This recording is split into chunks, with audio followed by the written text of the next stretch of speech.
नमस्कार, विचार मंथन में आपका स्वागत है। बुलडोजर विवाद लगातार गहराता जा रहा है। आज हम चर्चा करेंगे बुलडोजर विवाद की चपेट में आए मंदिर, महाभारत और गैंग की। जहां तक मंदिर की बात है तो राजस्थान के अलवर में 300 साल पुराने शिव मंदिरों पर बुलडोजर चला दिया गया। अब इसको लेकर के वहां की सियासत गर्मा गई है।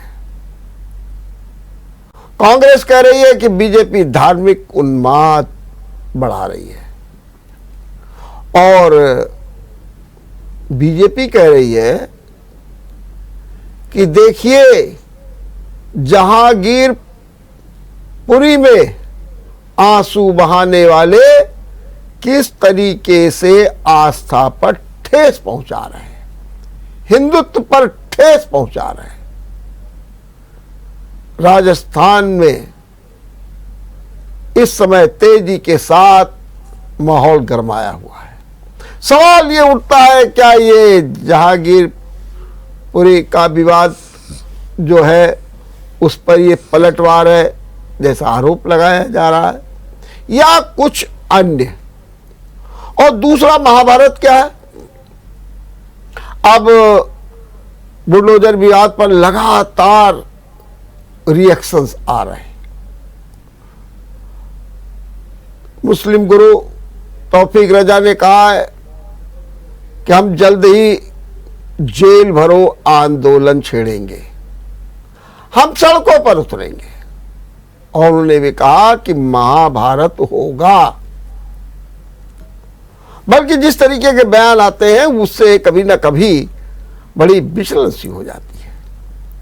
संभल में हिंदू संगठन ने कहीं ये कह दिया कि हम मस्जिद पर जल चढ़ाएंगे।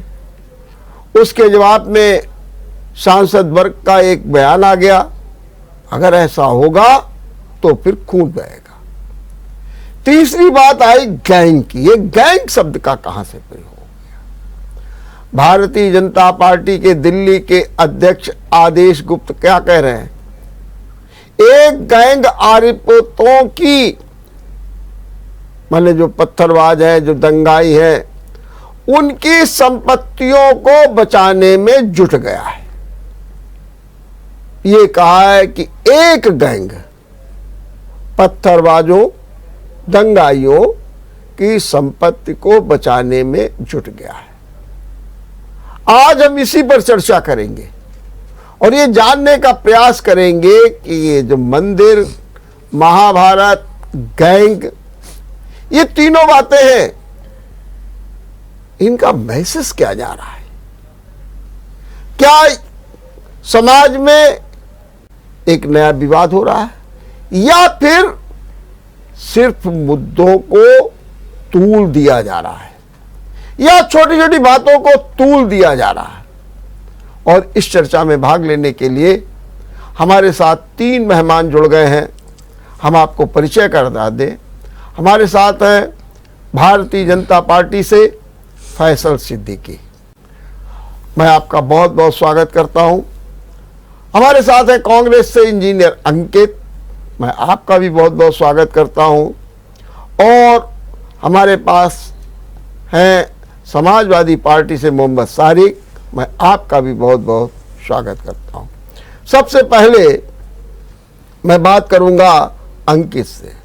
अंकित, ये बताइए कि राजस्थान में आपकी सरकार और वहां पर 300 साल पुराना मंदिर ढा दिया जाता है, बल्कि ये तक कहा जाता है कि मूर्तियां जो हैं उनको कतर से काटा गया, और इस पर जो है गहलोत सरकार सीधे तौर पर निशाने पर है।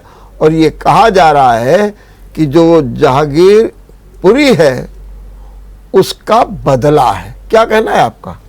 देखिए सर, सबसे पहले तो यहाँ पे एक बात स्पष्ट कर देनी चाहिए आपके दर्शकों को और तमाम भारत के और देश के और हमारे कानपुर के लोगों को कि वहाँ पर जो लोकल बॉडीज में भाजपा की वहाँ पे चेयरमैन है और उनके द्वारा जो है ये स्टेप लिया गया है। ये जो भी वहाँ पे अतिक्रमण हुआ है या मंदिर की जो भूमि है वहाँ से मंदिर को हटाया गया है, वो निर्माण के दृष्टिकोण से हटाए जाने की एक कार्रवाई की गई है, क्योंकि वहाँ पे एक निर्माण होना था, रोड का निर्माण किया जाना था। और सबसे बड़ी बात यहाँ पे कि ये जो फैसला लिया गया था, ये फैसला जो है वसुंधरा राजे जी की सरकार में लिया गया था, जिसको पूरी तरीके से वहाँ के जो भी मंदिर के एडमिनिस्ट्रेशन लोग हैं, जो भी भूमि जो अधिग्रहण की गई है उसमें जो भी जिनका कब्जा था, उन लोगों को पूरी तरह सूचित किया गया था, उनको बता दिया गया था कि इस तरह की कार्रवाई होने वाली है। और प्रशासन ने वहाँ पे एक जो है उनको एक सूचना भी दी थी कि यदि किसी प्रकार को किसी को कोई आपत्ति है तो वो आपत्ति भी सामने लाया जा सकता है। तो मैं कह सकता हूँ कि जो राजस्थान की कांग्रेस की सरकार है, उस सरकार के अधीन जो भी कार्रवाई की जाती है वो संवैधानिक दायरे पे की जाती है, और ऐसी एक कार्रवाई वहाँ पे की गई है जिसको भाजपा तूल देने की कोशिश कर रही है। वहाँ पे कोई भी ऐसा अनैतिक कार्य नहीं किया गया है, जो भी हुआ है वो संवैधानिक तौर पे हुआ है। हाँ, ये जरूर हम लोगों को एक रोष है कि एक प्राचीन मंदिर जो है निर्माण के जरिए जो है वहाँ से हटकर शायद दूसरी जगह निर्माण कराए जाने का कोई प्रस्ताव भी ऐसा लाया जा सकता है, ऐसा भी हम लोग सुन रहे हैं। तो ऐसी एक कार्रवाई की गई है और इसको तूल देने का काम सिर्फ भाजपा कर रही है और कुछ भी इसमें नहीं है। क्यों कर रही है भाजपा अगर इसको कर रही है? देखिए, ये आप अभी देख रहे हैं कि जो बुलडोजर का जिस तरीके से पूरे देश के अंदर एक जो चलन सा चला है, आप देख रहे हैं कि किस प्रकार से गरीबों की भारत की करोड़ों करोड़ गरीब जनता की भावनाओं पे बुलडोजर चलाने का काम किया जा रहा है, किस प्रकार से हमारे महात्मा गांधी की भावनाओं पर जो है बुलडोजर चलाने का काम किया जा रहा है। और सबसे बड़ी बात कि माननीय उच्च न्यायालय की शाख पर बुलडोजर चलाने का जो काम भारतीय जनता पार्टी द्वारा किया जा रहा है, उसी में जो है एक जो ये बुलडोजर, ऐसा नहीं है, मैं ये नहीं कह रहा हूँ कि भारतीय जनता पार्टी के समय पे ही बुलडोजर का उदय हो गया। बुलडोजर पहले भी यहाँ पे था और अधिग्रहण का काम पूरे देश में कहीं ना कहीं किया ही जाता है। तो उसको एक तूल देकर अपनी जो इनकी कथनी है और जो इनकी इन्होंने किया है दूसरी जगहों पर असंवैधानिक तौर पर जो कार्रवाई की है, उस कार्रवाई से बचते हुए इन्होंने एक जो है प्रश्न खड़ा करने का जो है घृणित कार्य किया है भाजपा के लोगों ने। तो ये सिर्फ और सिर्फ राजनीति है और कुछ भी नहीं है। मैं सारिक आपसे ये जानना चाहूंगा कि राजस्थान के जो ये प्रकरण हुआ है उसको आप किस रूप में देखते हैं?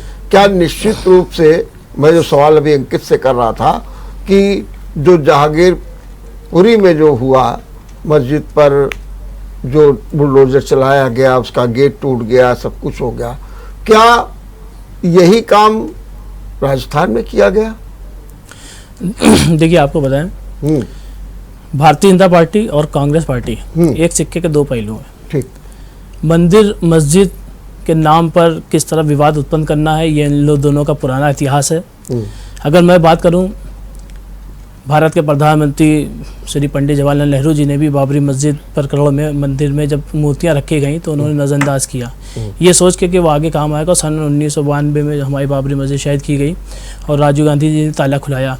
तो ये दोनों एक सिक्के के दो पहलू हैं, एक बहलाते हैं, एक फुसलाते हैं। ये ऐसे मुद्दे बनाते ही क्यों हैं? सन 2012 में जब अलवर राजस्थान के अंदर जो है ये प्रस्ताव पास किया गया, उस टाइम गहलोत सरकार थी, ना कि वसुंधरा सरकार थी। 2021 में भी इसको पास कर दिया गया। जब वहाँ पे अलवर के अंदर 35 पार्षद में 34 भारतीय जनता पार्टी के हैं, चेयरमैन भारतीय जनता पार्टी के हैं, और ये जो प्रोसेस किया गया है, तोड़ा गया है, नगर निगम की लीगल जो है नोटिस के ज़रिए तोड़ा गया है, तो कहीं ना कहीं ये उन्माद एक दूसरे को मतलब अपने ही पिच पे खेलना चाहते हैं। एक बैटिंग करता है, एक बॉलिंग करता है, कभी ये बैटिंग करते हैं, कभी बॉलिंग करते हैं, दोनों को खिलाकर देश की जनता को गुमराह करते हैं। इस वक्त पूरा देश की अर्थव्यवस्था चरमराई हुई है, बेरोजगारी से जूझ रहा है, महंगाई से जूझ रहा है, परेशानियों से जूझ रहा है, ना कि उससे निपटने के लिए ये बिल्डोजर प्रकरण, मंदिर प्रकरण, तरह तरह के प्रकरण लाकर देश की जनता को गुमराह किया जा रहा है। और सिर्फ देश की जनता का इसमें नुकसान हो रहा है और किसी नेता का नहीं हो रहा है। बड़े बड़े नेता अपने बच्चों को विदेश में पढ़ा रहे हैं, उनको अच्छी सुविधाएं रहे, लेकिन यहाँ की आम जनमानस को मंदिर मस्जिद बिल्डोजर में उलझा दिया है। जिस तरह दिल्ली के अंदर जहांगीरपुरी में जो है बिना नगर निगम की नोटिस के वहाँ की मस्जिद में और वहाँ के और जो भी अवैध कब्जे थे उसको तोड़े गए। तो मैं उस आपके साथ एक दिन मैं बैठा था, मैंने कहा कि अवैध जो है, जो भी अतिक्रमण है जो सरकारी ज़मीन पे है, उसको हटना चाहिए, लेकिन उसका एक प्रोसेस होता है, लीगल प्रोसेस होता है। नगर MCD वहाँ की है, वो वहाँ पे उसको नोटिस जारी करें, उसके जरिए हटाए। वैसे ही आज अलवर के अंदर नगर निगम ने लीगल प्रोसेस के तौर पे वहां पे मंदिर पे हटाया है। अब वहां का मामला ये देखना है कि वहां के जो 34 पार्षद है, क्या ये मिले हुए हैं, चेयरमैन मिले हुए हैं, क्या देश का माहौल खराब करना, ये एक गंभीर मुद्दा है। इस पे हम लोगों को चिंतन करना पड़ेगा, आखिर क्या साजिश रची जा रही है, क्या आने वाले 2024 की तैयारी तो ये लोग नहीं कर रहे हैं, ये हिंदू मुस्लिम करके, और इसमें सिर्फ और सिर्फ मुसलमानों का नुकसान उठाना पड़ेगा। बिल्कुल आपने कहा। आपने सुना कि एक और कांग्रेस का बयान आया और सपा का बयान आया, और ये कहा जा रहा है कि जो वहाँ की नगर पालिका राजगढ़ है वहाँ पर बीजेपी का पूरी तरीके से कब्जा है, और बीजेपी के ही बोर्ड में प्रस्ताव पास हुआ। वसुंधरा राजे के सरकार में पहल की गई। यहाँ तक कि रिपोर्ट ये है कि बीजेपी के एक मंडल अध्यक्ष ने बाकायदे डीएम को 2018 में कहा कि आप इसको गिरवाइए, और उसके बाद 2021 में बोर्ड प्रस्ताव पास करता है, और बोर्ड प्रस्ताव पास करके बाकायदे बुलडोजर चलवाया जाता है। ऐसी स्थिति में भारतीय जनता पार्टी जब कांग्रेस पर दोषारोपण करती है, गहलोत सरकार पर दोषारोपण करती है, तो कहां तक उचित है? पहले तो यह स्पष्ट हो जाए कि प्रदेश में सरकारें और देश में सरकारें बनती क्यों हैं। देश और प्रदेश सरकारों का काम सांप्रदायिक सौहार्द को बनाए रखना, कानून व्यवस्था को बनाए रखना, प्रदेश और देश की जनता की भावनाओं का आदर करना, ये प्रथम दायित्व होता है, मुझको लगता है। और ऐसी स्थिति में यदि वहां से मंदिर हटाने की आवश्यकता पड़ रही थी, जिस प्रकार से बोर्ड ने किया, या आपको वो रोड बड़ी करनी थी, चौड़ीकरण करना था, आपको विकास करना था, इन सब चीजों की आवश्यकता पड़ सकती है। लेकिन ऐसी स्थिति में 300 वर्ष पुराने ऐतिहासिक मंदिर को हटाने का वहां से क्या ये उचित रास्ता था? जिस प्रकार से मूर्तियों को खंडित करने का काम किया गया है, क्या ये उचित मार्ग था? क्या इससे देश में एक वर्ग की भावनाएं आहत नहीं होंगी? क्या उनकी आस्था के साथ खिलवाड़ नहीं है? और ऐसी स्थिति में उस प्रदेश का मुख्यमंत्री और उस प्रदेश की सरकार क्या कर रही थी? मैम, आपने जैसे कहा कि ठीक है, वहां पे चेयरमैन से लेके पार्षद सब भारतीय जनता पार्टी के हैं, ऐसा कहे कि क्या कांग्रेस पार्टी और प्रदेश सरकार में बैठे लोग, वहां का डीएम, वहां का प्रशासन अपना पल्ला झाड़ सकते हैं? क्या आपके पास उस मंदिर को किसी और जगह स्थापित करने के मार्ग नहीं थे? क्या इससे पूर्व इस देश में क्या व्यवस्थाएं नहीं की गई है कि उस चीज को पुनर्स्थापित कहीं और किया जाए? लेकिन उसको खंडित करके उसको अपमानित करने का काम, ये निश्चित रूप से जहांगीरपुरी का बदला लेने की योजना के अंतर्गत ये काम इस देश में किया जा रहा है। और ये काम जो भी इसका जिम्मेदार है, इसकी जांच होनी चाहिए, जो भी जिम्मेदार उसके खिलाफ कार्रवाई होनी चाहिए। बहुसंख्यक समाज के भावनाओं के साथ ये खिलवाड़ निश्चित रूप से देश के माहौल को खराब करने के लिए किया जा रहा है। एक बात, हाँ, अभी मैं अब फैसल, वहां के डीएम का बयान है कि एक तो गर्भगृह को कोई क्षति नहीं हुई, नंबर 2 मूर्तियों को विधिवत हटाया गया और एक स्थान पर रखा गया। इसके पहले आपत्तियां भी मांग ली गई थी, आपत्ति किसी ने नहीं दी, और जो कुछ भी हुआ सब विधिक कार्रवाई हुई, और नगर पालिका के प्रशासन ने ये कार्रवाई की है। ऐसी स्थिति में फिर गहलोत सरकार को कैसे कटघरे में खड़ा किया जा सकता है? डीएम किसके मार्गदर्शन में काम करता है? ठीक, किसी भी शहर का डीएम क्या प्रदेश सरकार के मार्गदर्शन में काम करता है? क्या उसको वहां का मेयर या वहां का पार्षद उससे काम करवाएगा? क्या डीएम की जिम्मेदारी नहीं? और जो ये कह रहा है कि गर्भगृह सुरक्षित है और मूर्तियां सुरक्षित है, उसको अपना चश्मा टेस्ट करवा के न्यूज चैनल्स को देख लेना चाहिए, जिन चैनलों पे वो खंडित मूर्तियां दिख रही है, जो लोगों को रोने के लिए विवश कर रही है। भारतवर्ष में होके भारतीय संस्कृति का यह अपमान जो किया जा रहा है, यह निश्चित रूप से नाकाबिले बर्दाश्त है। ये निश्चित रूप से ये बिल्कुल ठीक बात नहीं है। ठीक बात। अब बोलिए मोहम्मद सारिक, आप क्या कह रहे हैं? देखिए, अभी जैसे हमारे भारतीय जनता पार्टी के प्रवक्ता फैसल सिद्दीकी साहब ने कहा कि ये जहांगीरपुरी का बदला है, तो पहली चीज मैं आपको क्लियर कर दूं कि दिल्ली के अंदर आम आदमी पार्टी की सरकार है और प्रशासन पे पूरा होल्ड भारतीय जनता पार्टी का है। राजस्थान में सरकार कांग्रेस पार्टी का है। तो आप दोनों आपस में खेल के क्या खिचड़ी बना रहे हो, और उसमें आप बदला जो शब्द यूज कर रहे हो, उस बदले का नाम पर मुसलमानों को ही क्यों टारगेट करना चाह रहे हो? ये हिंदू मुस्लिम ना बनाकर, बल्कि वहां की जो नगर निकाय है, जो वहां का नगर निगम है, उनको और वहां की जो सरकार है, उनको जो है इस पर चिंतन करना चाहिए। वहां के जो मौजूदा पार्षद हैं, वहां के जो मौजूदा चेयरमैन हैं, उनको इस बात की आवाज उठानी चाहिए कि जब मंदिर पे वहां पर अगर बुलडोजर चल रहा था, तो क्या उन्होंने वहां पर इसके बारे में जानकारी ली, पता किया कि नहीं किया? ना कि ये जानकपुरी का जो है उसको बदला बताया, जागरपुरी का, क्योंकि ये हिंदू मुस्लिम ना करके जो सच है उस सच को उजागर करना चाहिए। ठीक बात, एक मिनट। हाँ बोलिए फैजल, कुछ कहेंगे, बोलिए जल्दी से। मेरे समाजवादी पार्टी के दोस्त ने दोबारा, इससे पहले भी कहा कि एक सिक्के के दो पहलू, दोबारा फिर कहा कि एक सिक्के के दो पहलू। आप अपने नेता अखिलेश यादव से पूछिए कि उन्होंने कांग्रेस पार्टी के सहयोग के साथ उत्तर प्रदेश में चुनाव क्यों लड़ा था। आप अपने नेता अखिलेश यादव से पूछिए कि केंद्र में जब कांग्रेस पार्टी की सरकार थी तो आपने समर्थन क्यों दिया। कौन सिक्के के दो पहलू हैं, यहां पे इस चीज को स्पष्ट कीजिए। और आपको स्पष्टता इस चीज को स्वीकार करना होगा कि आप और कांग्रेस पार्टी एक सिक्के के दो पहलू हैं। भारतीय जनता पार्टी का आप दोनों ही दलों से लेश मात्र भी कोई मतलब नहीं है, क्योंकि आपने एक दूसरे के सहयोग में चुनाव लड़ा है, आपने एक दूसरे के साथ सरकारें बनाई हैं। ठीक बात है। अंकित, सवाल खड़ा हो रहा है कि आप और भारतीय जनता पार्टी दोनों एक सिक्के के पहलू, और दोनों लोग इस तरीके के प्रकरण आप कर रहे हैं जिससे धार्मिक उन्माद बढ़े। अगर दिल्ली में अगर हम ये देखें और ये कह सकते हैं कि भाई सरकार जरूर दिल्ली में है, लेकिन पुलिस प्रशासन वगैरह सब पूरी तरीके से, या एमसीबी जो है पूरी बीजेपी के नियंत्रण में। वहीं दूसरी ओर अगर आप राजस्थान में ले जाएं तो वहाँ पर केंद्र, और ये बात तो सही है कि डीएम जो होता है, ये बिल्कुल सही बात है, जो डीएम होता है वो लॉ एंड ऑर्डर का मुखिया होता है। उसकी ये जिम्मेदारी होती है कि वो ऐसा कोई भी कार्य न करने दे जिससे किसी की भावनाओं को ठेस पहुंचे। माना कि वो मास्टर प्लान में था, सारी प्रक्रिया पूरी की गई, लेकिन फिर भी जो आस्था, भावनाओं, श्रद्धा को तो ठेस नहीं पहुंचनी चाहिए। और जो उदाहरण भी दिए गए कि चाहे पंडित जवाहरलाल नेहरू ने नजरअंदाज किया हो, चाहे शिलान्यास कराया हो राजीव गांधी ने, तो ये सारी परिस्थितियां हैं, तो कहीं ना कहीं आपको भी तो कटघरे में खड़ा करना उचित लगता है। देखिए, मैं इस बात का सवाल का जवाब देने से पहले मैं एक बात स्पष्ट कर देना चाहता हूं। हमारे जो समाजवादी पार्टी के मित्र हमारे साथ बैठे हुए हैं, तारिक साहब, तो उन्होंने जैसे सिक्के के दो पहलू वाला जो वक्तव्य अपनी बात में कहा है, शायद वो भूल गए हैं कि संसद के संसद भवन के अंदर खड़े होकर मुलायम सिंह यादव किस प्रकार से दुआ कर रहे थे भारतीय जनता पार्टी और मोदी सरकार की दोबारा वापसी की। यदि वो भूल गए हो तो यूट्यूब पर खोलकर अभी देख सकते हैं कि उनका वक्तव्य क्या था। भारतीय जनता पार्टी के अंदर चुपचाप खड़े होकर हथियार डाल देने मात्र से नहीं होगा। भारतीय जनता पार्टी जो असंवैधानिक कार्य जो पूरे देश के अंदर कर रही है, जो तानाशाही रवैया जो अपनाया हुआ है, उस रवैये के लिए अगर कोई लड़ रहा है तो पूरे देश के अंदर कांग्रेस लड़ रही है। अब समाजवादी पार्टी हथियार डाल देती है, डर के भाग जाती है। अभी देखिए ना, मैं पूछता हूँ शारिक से, बताएं कि अखिलेश यादव ने पिछले जो चुनाव हुए हैं उत्तर प्रदेश के अंदर, उन्होंने कौन से धरने में, कौन से प्रदर्शन में, कहाँ पे भाग ले लिया था, उन्होंने कहाँ पे उन्होंने जो है जनता की लड़ाई लड़ ली थी।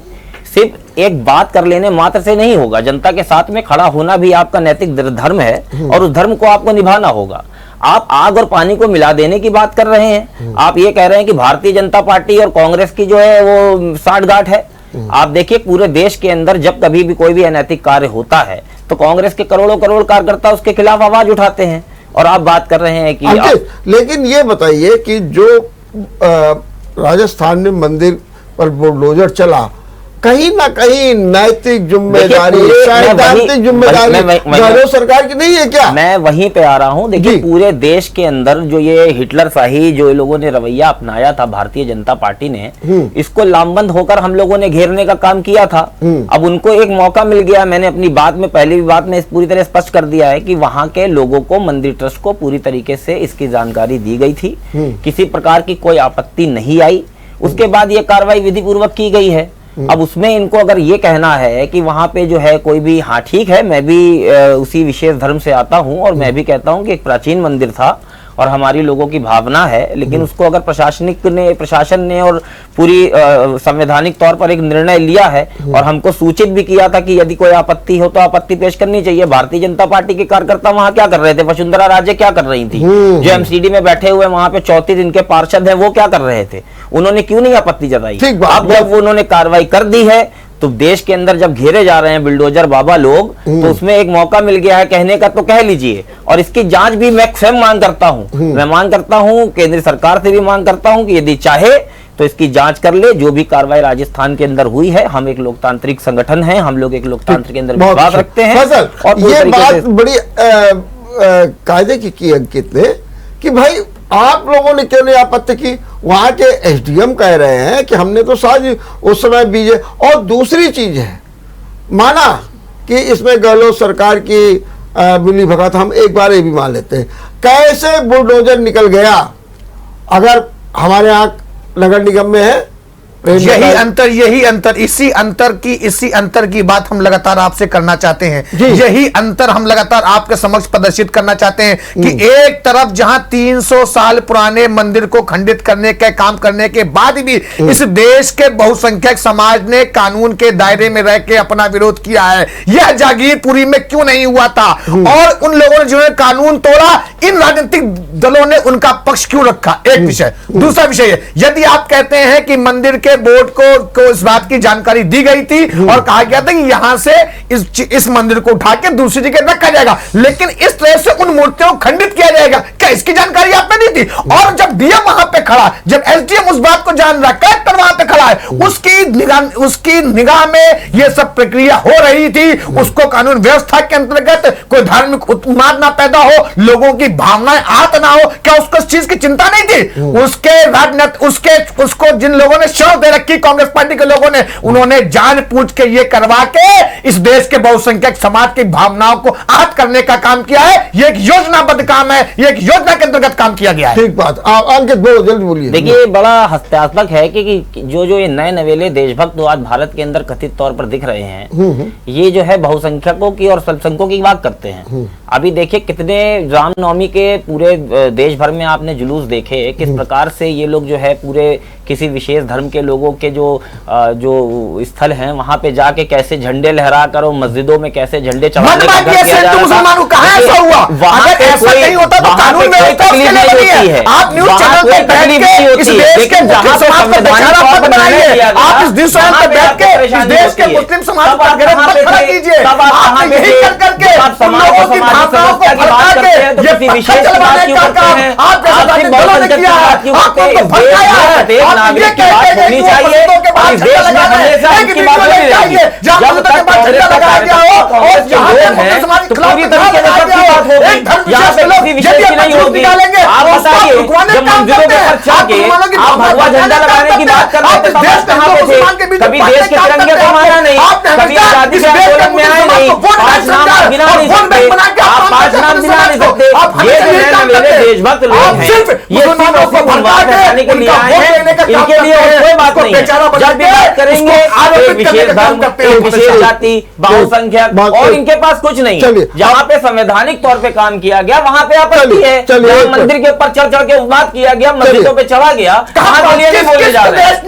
अरे 10 राज्यों में हुए, 10 राज्यों में हुए, और कानूनी रूप में आप उसकी लड़ाई लड़िए, कानूनी रूप से आप कानूनी रूप से लड़ाई लड़िए। यदि कहीं किसी वर्ग विशेष के साथ अगर उसकी भावनाओं को अहित करने का कोई राजनीतिक दल कर रहा है, फैसल एक बात है, जिस समय राजस्थान में मंदिरों पर बुलडोजर चल रहा था, मैं आपकी बात से सहमत हो गया। भारतीय जनता पार्टी तो बड़ी स्थापन, भारतीय जनता पार्टी क्यों नहीं सामने आ गई, क्यों नहीं बुलडोजर के सामने लेट गए? हम बुलडोजर यहां नहीं चलने देंगे, हम इन मंदिरों को बचाएंगे, कुछ भी करेंगे। क्या ऐसा कहीं प्रोटेस्ट किया? जब आपने मंदिर प्रशासन की जानकारी में यह विषय डाला कि हम यहां से मंदिर को हटाने जा रहे हैं, तो क्या आपने यह बताया था कि हम यहां पे मूर्तियां खंडित करने जा रहे हैं? और यदि उसके बाद भारतीय जनता पार्टी सड़क पे आगे ये 2023 की तैयारी है अभी से इन्होंने एक माहौल बना के अपने बार रख लिया है। 2022 गुजरने दीजिए, और यही भारतीय जनता पार्टी किस तरह राजस्थान के अंदर लोट के नागिन डांस करके लोगों को बताएगी कि देखो ये जो है क्या क्या किया गया है।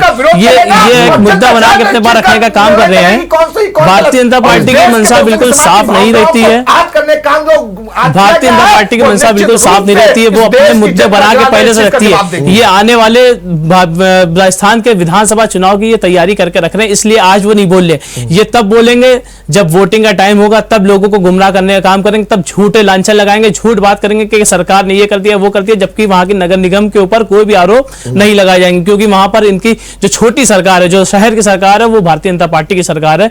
ये मुद्दे बनाकर रखने का काम कर रहे हैं। क्यों हम फिर बार बार वही कहेंगे, हमें जो जिसकी जरूरत है उस पर चर्चा ना करके फिर यही बिल्डोजर हिंदू मुस्लिम की बात की जा रही है। जहांगीरपुरी के अंदर मीडिया के माध्यम से मुझे पता चला कि वहां एक बार नहीं 3 बार जुलूस निकाला गया। 2 बार शांतिपूर्वक ढंग से जब निकल गया, फिर क्यों तिवारा निकालने की जरूरत पड़ी?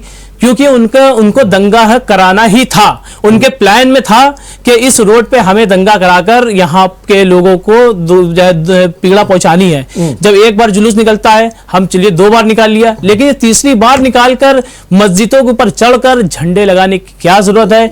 उसके बाद बिना सूचना के बिल्डोजर भेजकर वहां पर अवैध जो निर्माण थे हटाने की क्या जरूरत थी? आप सूचना देते, आप जहां एमसीडी के माध्यम से हटाते, लेकिन आप देश का माहौल खुद खराब करना चाहते हैं। आपको देश से प्रेम नहीं है, आप झूठे देश प्रेमी हो, झूठ के नाम पर आप अपनी बुनियाद बनाए हुए हो, और ये बुनियाद ज्यादा दिन चलने वाली नहीं है। एक वक्त होता है, ये वक्त जल्दी खत्म होने वाला है, देश की जनता समझ चुकी है, और आने वाले वक्त में ये सरकार को देश की जनता हटाएगी। ठीक बा। अभी कह रहे थे हमारे अंकित जी कि इसकी जांच करा ली जाए, केंद्र सरकार जांच करे, सब कुछ करे। उन्होंने कहा मतलब आप क्या चाहते हैं, क्या होना चाहिए? अभी जहांगीरपुरी का विषय जो मेरे मित्र ने उठाया, पहले इसके जवाब पे हाँ दे दीजिए। यदि आप कहते हैं कि जहांगीरपुरी में 2-2 बार जुलूस निकाला और तीसरी बार जुलूस निकाला जा रहा, क्या ये किसी वर्ग विशेष से पूछ के जुलूस इस देश में एक रोड पे इतनी बार निकालने का मकसद क्या है? आपका मकसद ही दंगा करने का था। आपका मकसद दंगा एक बार में नहीं हुआ, दोबारा नहीं हुआ,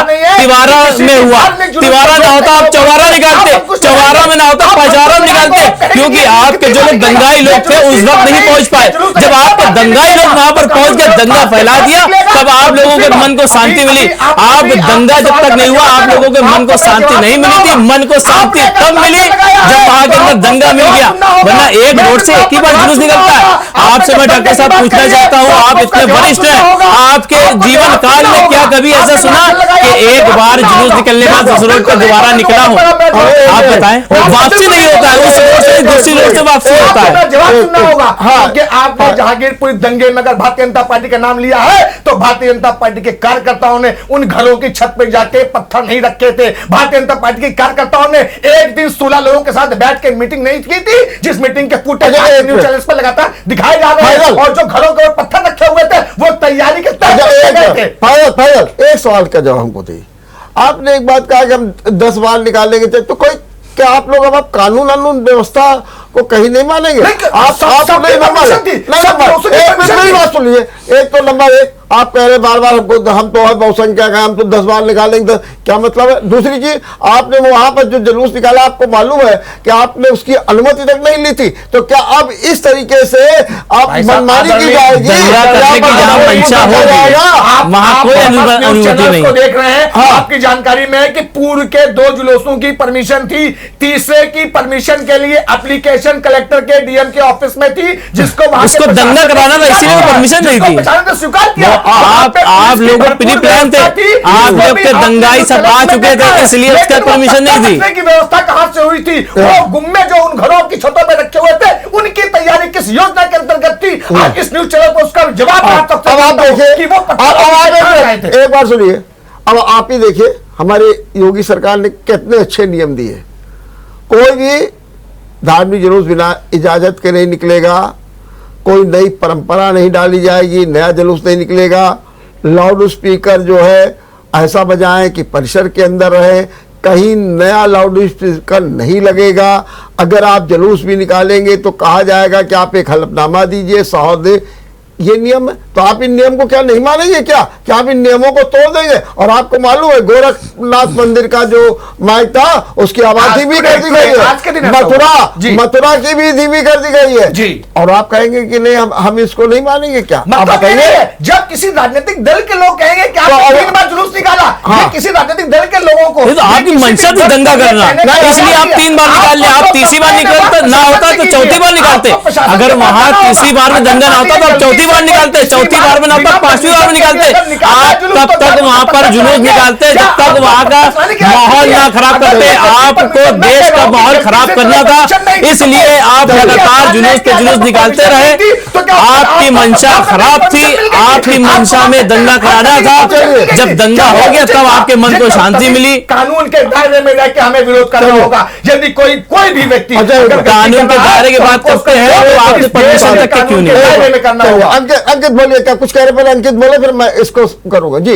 मैं तो बहुत ज्यादा हैरान हो रहा हूँ भाई फैजल जी को सुनकर कि देखिए कानून व्यवस्था और कट्टा और तमंचा तमाम बातें जो है आप कह रहे हैं, लेकिन आप ये नहीं देख रहे हैं कि जुलूस में किस प्रकार से असलहा लहराते हुए और किसी विशेष धर्म के जो है मस्जिदों पर चढ़कर झंडे लगाते हुए झंडा लगाने की वीडियो फुटेज सुनाइए, पूरे देश ने देखी है, पूरे देश ने देखी है, पूरे देश ने देखी है, पूरे देश ने देखी है, पूरे देश ने देखी है, पूरे देश ने देखी है, पूरे देश ने देखी है। आप मुझे आपने नहीं देखी तो ये आपकी गलती है, ये आपकी गलती है, आप लोगों को गुमराह कर रहे हैं। कानून के तमाम देश के तमाम चैनलों के माध्यम से लोगों ने देखा। जब आप बोल रहे थे मैं नहीं बोल रहा था। आपने मेरे मित्र लांछन ऐसे लगाया ना, आप अगर ठीक है, ऐसे बात करते मुझे बोलना नहीं पड़ता। लोग यहाँ पे बैठे थे एक दूसरे से करने के लिए। अंकित ये पॉइंट आप पहले बात अपनी खत्म कर रहा हूँ। जल्दी संजय पहले आप ये बात अपनी पहले उठा चुके हैं, आप बोले कुछ कहेंगे जल्दी।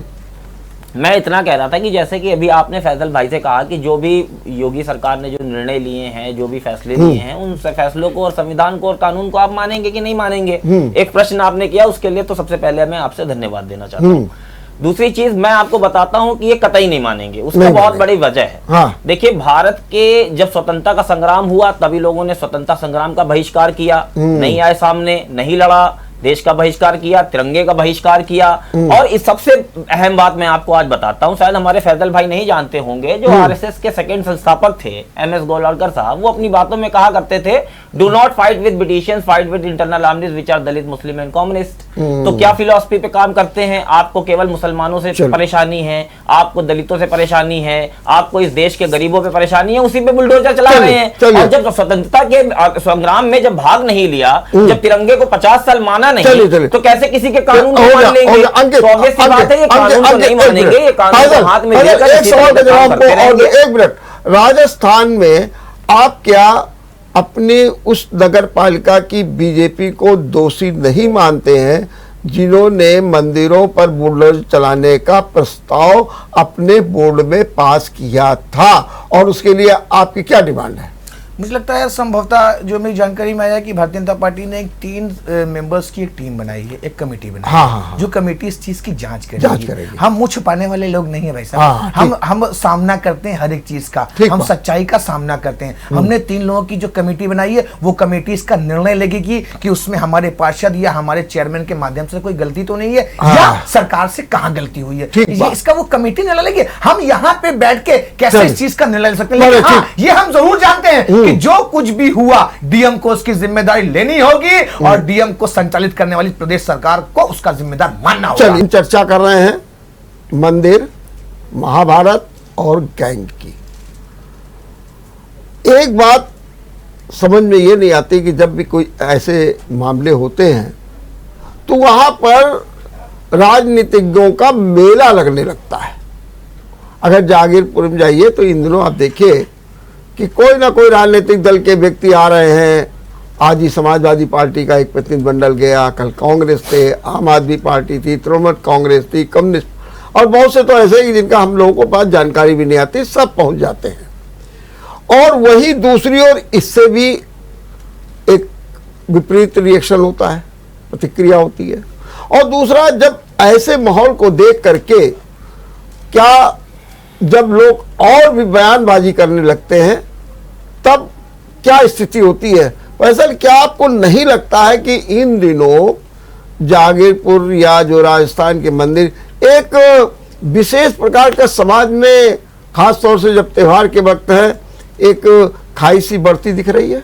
निश्चित रूप से। हाँ भाई साहब, इस देश में, उत्तर प्रदेश में, तमाम प्रदेशों में भारतीय जनता पार्टी के प्रति जो जनता जनार्दन में स्नेह और प्रेम, भारतीय जनता पार्टी को जो जनता जनार्दन का साथ, प्यार और आशीर्वाद मिला, तो इसमें तो खाई नहीं पड़नी चाहिए। मुझे कहने तो मुझे अपनी पूरी बात लेकिन जब इसके कारण तमाम राजनीतिक दल जो सो कॉल्ड सेक्युलर थे, इनकी दुकान बंद हो गई। अब जब इनकी दुकान बंद हो गई तो ये दुकान को पुनर्जागृत करने के लिए इस तरह के मुद्दों का इस्तेमाल कर रहे हैं, जिससे हिंदू मुस्लिम के बीच में देश बटे।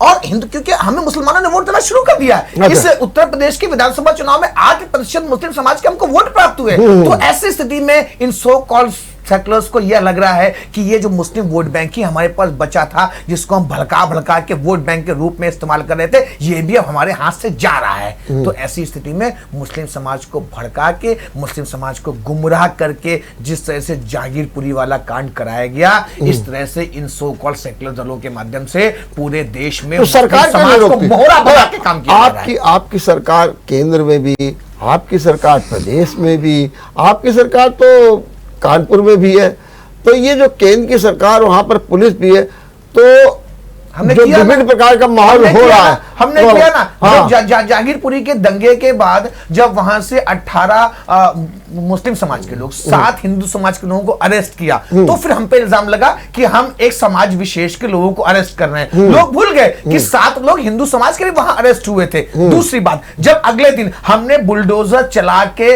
उन अराजक तत्वों के हौसले को तोड़ने का काम किया, और अगर हम उत्तर प्रदेश की भाषा में कहें तो उनकी गर्मी को ठंडा करने का काम किया, तो इन सो कॉल्ड सेकुलर्स ने फिर बाहर आके नाचना शुरू कर दिया कि ये क्या हो रहा है, ये तो बड़ा गलत हो रहा है। ये देखिए ना कि जब आपने रोड साफ करने के लिए राजस्थान में मंदिर की मूर्तियों को खंडित करने का काम किया, और हमने अगर दिल्ली में अगर हमने उन अतिक्रमण के क्षेत्रों को साफ किया, तो मस्जिद पे इसकी आंच तक नहीं आने दी, मस्जिद के बाहर की दुकानों को तोड़ने का काम किया, लेकिन मस्जिद पे इसकी आंच नहीं आई। इससे आपको नियत स्पष्ट हो जाएगी कि भारतीय जनता पार्टी की नियत क्या है और इन अन्य राजनीतिक दलों की नियत इस देश में क्या है। चलिए, आपने सुना सारी किस तरीके से बात कर रहे हैं, फैसल बता रहे हैं कि एक समुदाय जुड़ रहा है जो सेकुलर पार्टियों को पसंद नहीं आ रहा है, और ऐसे में जब कोई मुस्लिम गुरु ये बयान देगा कि आप रुक जाइए, हम सड़कों पे उतरेंगे,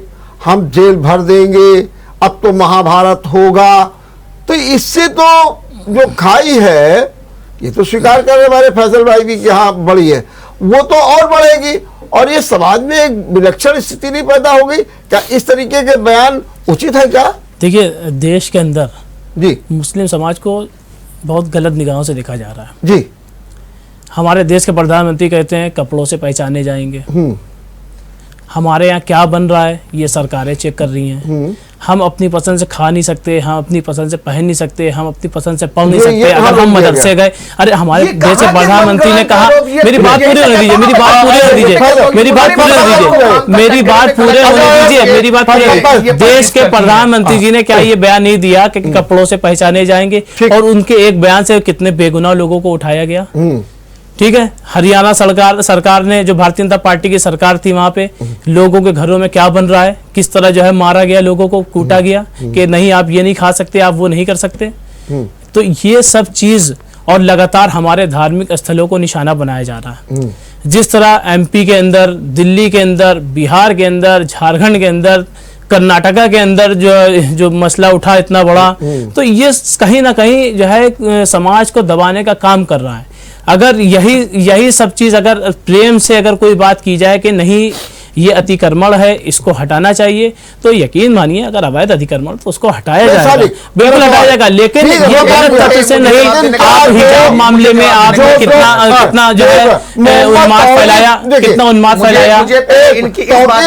बयान आया, जिससे ये जो बयान आया है, इस बयान में ये बयान को भड़काऊ नहीं मानते, इससे तो समाज में एक और लोग भड़केंगे। बातों का जवाब देखिए, जो भी बिना किसी लीगल नोटिस के, बिना लीगल कार्रवाई के अगर अवैध तरीके से हमारे दबाया जाएगा तो हम उसका विरोध करेंगे, विरोध हम करेंगे। लेकिन अगर वो जायज तरीके से होगा तो हम उसको एक्सेप्ट करेंगे, हम उसको मानेंगे, लेकिन हम दबाव में रहने वाले नहीं। ठीक बात। अगर गलत तरीके से हम बिल्कुल इसको कबूल नहीं करेंगे, बिल्कुल कबूल नहीं करेंगे। शौकत रजा खान साहब ने जो कहा है ये उनका अपना बयान है, इसमें तमाम लोग समझ रहे हैं ये उनके विरोध में है। जो जबरदस्ती किया जा रहा है, जो जबरदस्ती किया जा रहा है, ये उस पे कहा गया। जब आपने कहा कि इस देश के प्रधानमंत्री ने लोगों के कपड़ों के लिए, आपने बोहरा समाज की मजलिस में प्रधानमंत्री को बैठे हुए शायद नहीं। अरे उस बयान के बाद कितने बेगुनाह पकड़े गए आप फैसल साहब, आप पता तो करिए उनके एक बयान से कितने बेगुनाह जेल में सड़ाए गए। आपका सिर्फ एक अल्फाज कहना होता है, भुगतना हमको पड़ता है। जाने कितने इल्जाम सहने पड़ते हैं, जाने कितने पत्थर खाने पड़ते हैं, जाने क्या क्या सहना पड़ता है। वक्त आएगा। इस देश में हमेशा मुसलमान दूसरों को वोट देता चला आ रहा है, हमेशा दूसरों की सरकार बनाते चला आ रहा है। इल्जाम हमें झेलना है, सब कुछ हमें झेलना है, हमारे पक्ष में कोई खड़ा नहीं होता। आप इस मुल्क के मुसलमानों को गुमराह करने का काम कर रहे हैं, आप इस देश में हिंदू और मुसलमान के बीच की खाई को बढ़ाने का काम कर रहे हैं। तो इस तरह के बयान हमारे संवैधानिक पद पर बैठकर एक समुदाय, एक विशेष समुदाय के बारे में नहीं कह सकते। हमारे देश के प्रधानमंत्री जी ने कहा कपड़ों से पहचाने जाएंगे। इस देश को हिंदू और मुसलमान के बीच में बांटने का काम कर रही है, बाट आप लोग हैं, आप एक चश्मे से देख रहे हैं, आप एक चश्मे से देख रहे हैं, आप एक समुदाय को दबाना चाह रहे हैं, आप दलित समाज को दबाना चाह रहे हैं, आप पिछड़े आदिवासियों को दबाना चाह रहे हैं, आप मुसलमानों को दबाना चाह रहे हैं। यहाँ पर बात हिंदू मुस्लिम नहीं, बल्कि आप दबने वाले नहीं, आप दबा रहे हैं, आप मुस्लिमों को दबा रहे हैं, आप दलितों को दबा रहे हैं, आप आदिवासियों को दबा रहे हैं। आपका लगातार बिल्डोजर गरीबों के ऊपर चलता जा रहा है। आप सुनने को ही तैयार नहीं होते कोई बात। शासन देश की सत्ता में बैठे लोग आप सुनने की आदत डालिए, आप सुनने की आदत डालिए। अंकित, जो आप कहना चाहते हैं उसके साथ में एक सवाल हम और जोड़े देते हैं, उसका भी जवाब दे दिए। भारतीय जनता पार्टी के दिल्ली अध्यक्ष ने कहा है कि एक गैंग सक्रिय है और उसका इशारा सीधे सीधे कांग्रेस पर है। जो ये जो पत्थरबाज है, जो दंगाई है, उनकी संपत्ति को बचाना चाहते हैं। एक इसका जवाब और दूसरा आप जो कह रहे हैं, बताइए। देखिए, अपनी बात को शुरुआत करने से पहले मैं एक बात डॉक्टर साहब मैं बताना चाहता हूं कि न जाने ये कौन सा जो है नया वैक्सीन का निर्माण किया गया है कि भारतीय जनता पार्टी में शामिल होने के तुरंत बाद जो है लोग झूठ बोलना अपने आप सीख जाते हैं। अभी हमारे भाई जो हैं साथ में बैठे हुए हैं, भाजपा का पक्ष रख रहे हैं, फैजल भाई, उन्होंने बताया कि देश भर के अंदर भाजपा को 8% वोट मिलने लगा है। आप देखिए, मैंने उत्तर प्रदेश में हुए पिछले चुनाव की बात करी है, प्रदेश में मान लेता हूं, और ये समाचार पत्रों के माध्यम से जानकारी हुई। ठीक है, सबसे पहले तो देखिए इतना इंटॉलरेंट जरूरी है कि मैं आपको सुन रहा था तो आप भी तभी अब जो है हम लोग एक दूसरे से बात कर पाएंगे। देखिए, अब मैं कहना चाहता हूँ कि जैसे फैजल भाई ने बताया कि 8% जो है वोट वो भारतीय जनता पार्टी को मिलने लगा है। विधान परिषद के चुनाव में देख लीजिए कितने मुस्लिम लोगों को टिकट दिया भारतीय जनता पार्टी ने। छोड़ दीजिए, आप ये बता दीजिए कि कानपुर के अंदर जितने भी 110 पार्षद की सीटें हैं, कितने मुसलमानों को टिकट दे दिया भारतीय जनता पार्टी ने। आप बताइए पूरे देश के अंदर कितने मुस्लिम लड़ते हैं भारतीय जनता पार्टी के टिकट से। क्या बात करते हैं साहब, 8% वोट मिल जाता है। खुद को टिकट भारतीय जनता पार्टी दे दे तो मैं थोड़ा सा शायद उन पे विश्वास करने लगूंगा। हमारे फैजल भाई इतने काबिल हैं, उनको ही भारतीय जनता पार्टी टिकट दे दे तो हम लोग मान लेंगे कि हाँ भारतीय जनता पार्टी ने मुस्लिम हित थोड़ा सा सोच लिया है। दूसरी चीज, अब आपने जो सवाल किया उसका जवाब भी ले लीजिए। आपने कहा कि दिल्ली को लेकर जो सवाल किया था, मैं चाहूंगा कि एक बार फिर से आप सवाल सीधा सीधा ये है, भारतीय जनता पार्टी के दिल्ली अध्यक्ष आदेश गुप्ता ने साफ शब्दों में कहा कि एक गैंग आरोपितों को बचाने में, उनकी संपत्ति को बचाने में जुट गया है।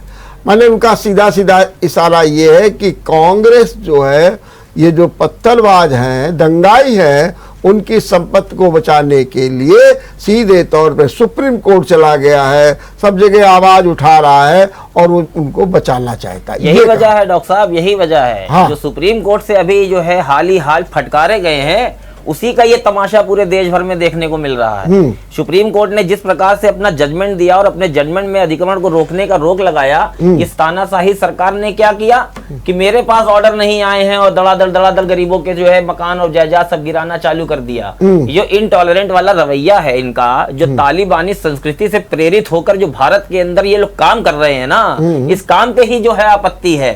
कांग्रेस को यही आपत्ति है। देखिए, आप देखिए, जब हाथरस के अंदर जो है गरीब दलित बेटी का बलात्कार होता है, बलात्कार होने के बाद उसको हत्या कर दी जाती है, हत्या करने के बाद पूरा शासन प्रशासन खड़े होकर उस लड़की को शाम को फूकने का काम करता है, तब हमारे भारतीय जनता पार्टी के मित्रों को तकलीफ नहीं होती है। तकलीफ तब होती है जब कोई ऐसा प्रकरण हो जाता है जिसपे कांग्रेस साथ में खड़ी हो जाती है।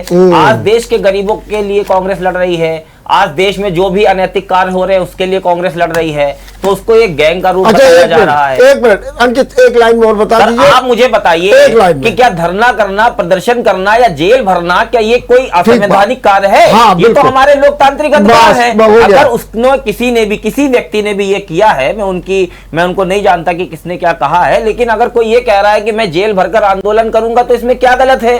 और करना चाहिए, ये तो संवैधानिक आधार है, उनका जो है वो है, बहुत बिल्कुल ठीक अधिकार है, है। बहुत सही कहा। हाँ, अब बोलिए फैसल, अब क्या कह रहे हैं? तालिबानी संस्कृति से किसे प्रेम है ये इस देश की जनता तालिबानी जानती है। संस्कृति मैंने इसलिए तालिबानी कहा, संस्कृति से मोहब्बत कौन मैंने करता है? तालिबानी ये संस्कृति भी का लोग नाम जानते इसलिए हैं। किया और कि किसी तालिबानी ने कह दिया कि विचारधारा फलाने ने किसके वो मन किया में तो है? तुरंत जाके ये उसका भी- कत्ल ये कर भी दिया। देश की जनता अभी मैं जानती है। तालिबानी का एक आपका उदाहरण दूसरा- दे देता हूँ कि आपका एक हाथ से दूसरा कवि ने आपने वहां पे आपने तालिबानी मुझसे को कहा जरा था सा कि मत कलाकारी बोलो, कर मैं दी। नहीं बोला था अरे भैया। भाई, मैं आपकी आपने बात को मुझसे बता कहा था, देना मत चाहता हूँ बोलो, कि मैं नहीं बोला था, मैं मत थोड़ा बोलो सा ना। स्पष्ट करना चाहता मैं हूँ कि आपके मैंने सवालों के जवाब तालिबानी देना क्यों चाहता कहा। हूँ। मैं आपके सवालों के जवाब देना चाहता हूँ। दीजिए जवाब। आपने कहा कितने टिकट दिए? भारतीय जनता पार्टी ने 32 वर्ष के पिछले मुसलमान को इस प्रदेश में राज्य मंत्री बनाया है। भारतीय जनता पार्टी दूसरा ने नाम बता दीजिए। बात लगती जैसे दूसरा नाम बता दीजिए प्रदेश में। मोहसिन रजा जी को, मोहसिन रजा जी से पहले इस सरकार में दूसरा नाम बता दीजिए। आपको हंसी इसलिए आएगी क्योंकि हम इस सरकार में दूसरा नाम बता दीजिए। पार्टी कर रही है, हमको पैसे भी नहीं खर्च करने पड़े। मेरे पास पैसे विधानसभा के चुनाव लड़ने के नहीं है, तो विधान परिषद के माध्यम से आज आज 2 विधान परिषद में मेंबर उत्तर प्रदेश में हमारे हैं, और तीसरा ये हमारा राज्य मंत्री 32 साल का पिछड़ा युवा मुसलमान इस प्रदेश में मुस्लिम समाज का नेतृत्व करने के लिए आ रहा है। केंद्र में इसे बार-बार प्लेट में डाला जाता है नाली से गेंद निकालने के लिए। उसी तरह कल्याण मंत्रालय के माध्यम से इस देश के मुस्लिम समाज के विकास, उसकी शिक्षा और उसके उत्थान पे खर्च किए हैं। आप जब हम लोगों की तरफ प्रश्नवाची निगाह देखते हैं तो मुझे शर्म आती है। आपको आईना स्ट्रक्चर कमेटी की रिपोर्ट ने दिखाया कि आपकी 70 वर्षों की सरकार ने इस देश के मुसलमानों के साथ क्या रवैया तय किया, इस देश के मुसलमानों के विकास और उत्थान में क्या प्रयास किए, ये आईना आप शीशा स्ट्रक्चर कमेटी के रूप में देखिएगा। आखिरी सवाल, कोई भाषण नहीं, कोई भी डिटेल नहीं, खाली एक लाइन में हमको जवाब दीजिएगा। सभी लोगों ने माना कि इस समय हमारे देश का माहौल ठीक नहीं है, कुछ जो है दूरियां बढ़ रही, जैसा हमारे फैसले में। मतलब ये बताइए कि ये जो कुछ हो रहा है इसको दूर करने के लिए क्या किया जाना चाहिए, एक लाइन में बताइए। इसको दूर करने के लिए एक वर्ग को भड़का के उनका वोट प्राप्त करने वाले लोगों को अपनी रणनीति में परिवर्तन करना होगा। आपको लोगों की समस्याओं के लिए खड़ा होना होगा। आपको देश के विकास की चिंता करनी होगी। आपको पिछले और जिन लोगों को प्राथमिक शिक्षा नहीं मिल पा रही, मस्जिदों पे झंडा लगाने वालों के लिए भी कुछ कह दीजिए। वो मस्जिदों पे झंडा लगाने वालों को भी कुछ कह दीजिए। देश के मुसलमानों को भड़का के उसे नहीं बोलेंगे ना, करने नहीं बोल पाएंगे। आप बताइए कि क्या किया जाना चाहिए जो इस समय माहौल बन रहा है, जैसे बयान आ रहे हैं, भड़काऊ बयान आ रहे हैं, क्या करना क्या चाहिए आप बताइए। करना, इस देश में लोकतांत्रिक व्यवस्था है, जो कुछ करना है वो जनता को करना है और जनता कर रही है। हमारे जो नैतिक धर्म हैं, धर्मों को हम पूरी भली बात निभा रहे हैं। हम जनता के बीच में जा रहे हैं, उनकी परेशानियों को उठा रहे हैं और जहां जहां जनता के साथ अत्याचार हो रहा है वहां पे खड़े होने का काम कर रहे हैं और हम करते रहेंगे। बाकी इस देश के संविधान पे भरोसा है, इस देश की न्यायिक प्रणाली पे भरोसा है और हम लड़ते रहेंगे, आवाज उठाते रहेंगे। चलिए सारे, आप क्या कहेंगे? देखिए, ये एक ऐसा मुल्क है, बनारस की घाट पे बिस्मिल्लाह खान की सहनाई बसती थी जब सूर की पैरवी किले मंदिर के ऊपर पड़ती थी। लेकिन जब से ये सांप्रदायिक ताकत यहाँ पर पनपी है इस देश में, तो देश का माहौल खराब हो गया। वरना यहाँ का हिंदू मुस्लिम सभी वर्ग, सभी समुदाय एक दूसरे से मिलजुल कर रहते थे, एक प्रेम में रहते थे, एक माला बनकर रहते थे। अगर किसी को तकलीफ होती थी एक दूसरे की तकलीफ में खड़े होते थे। और ये मैंने अभी कोरोना काल में देखा, बहुत सी ऐसी मैयतें हुई, मिट्टी हुई हिंदू समाज में, जिनके उनके परिवारों को कंधा देने के लिए कोई नहीं आया, तो मुस्लिम समाज का वर्ग निकल के आया इंसानियत के नाते। ये हमारा देश है, ये हमारा मुल्क है। लेकिन ये जब से भारतीय जनता पार्टी, ये कम्युनल सोच के लोग आए हैं, इन्होंने दूरी बना दी। इसके दूरी, इनको हम इस देश को बचाना है तो हमें सेकुलर पार्टी को मजबूत करना होगा, उनकी नीतियों को मजबूत करना होगा, इन सांप्रदायिक ताकतों को उखाड़ फेंकना होगा।